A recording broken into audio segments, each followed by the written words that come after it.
So the recent news of Silicon Valley Bank being bailed out by the Fed seems to be a reverse of thought process by the Fed and Jerome Powell. Have they just forgotten about inflation altogether?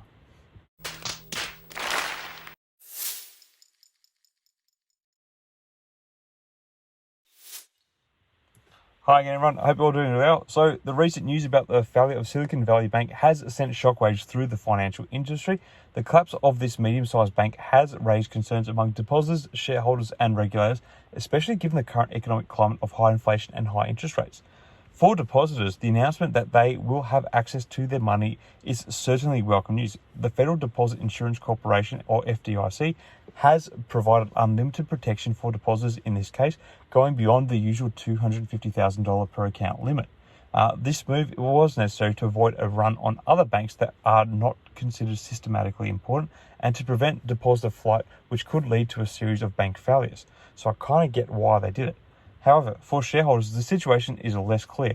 It is unclear what will happen to the bank as a business and whether it will continue to exist in the future. Postmortems have already begun, with many experts pointing to the bank's poorly diversified bank deposit base and imprudent policy of investing in bonds without appropriate risk management. While it is too early to say what the future holds for the bank, it is clear that there are significant challenges ahead. There have been some rumors that another bank may take over SIVB, but that remains to be seen. Anyway, the bailout of Silicon Valley Bank also raises questions about the role of government in the banking system. While the bailout was necessary to prevent systematic risks, it also highlights the fundamental problem of the US banking system. Banks are institutions that exist on confidence, and once confidence evaporates, all banks, good ones and bad ones, are at risk of failure. This underscores the need for better regulation of small and mid-sized banks, along the lines of what now exists for systematically important banks. However, the implications of this bailout are also significant given the current economic climate of high inflation and higher interest rates. The Federal Reserve has already created a new program to help protect other banks from depositor flight, but the lender of last resort function is not meant to be a permanent replacement for private sector deposits. For as long as the Fed is managing the banking crisis, it will be distracted from its other primary goal of fighting inflation, it might seem. Furthermore, the risk of large deposit runs may require higher insured deposit amounts. This means that deposit insurance rates would have to rise to adequately fund those contingent liabilities.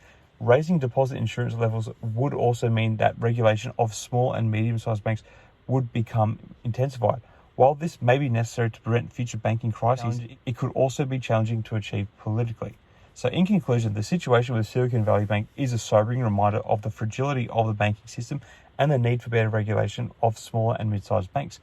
The bailout of the bank was necessary to prevent systematic risk, but it also highlights the challenges of managing a banking crisis in the current economic climate of high inflation and high interest rates. Ultimately, the future of Silicon Valley Bank as a business remains uncertain, and the implications of this bailout will be felt for years to come, I think. Anyway, what do you guys all think of this bailout? Do you think it was the right move by the Fed, or should they have just let the bank flounder and die for poor mismanagement? I'd love to hear what you think. Share it in the comments below. Till next time, everyone, may the markets trade in your favour. Cheers.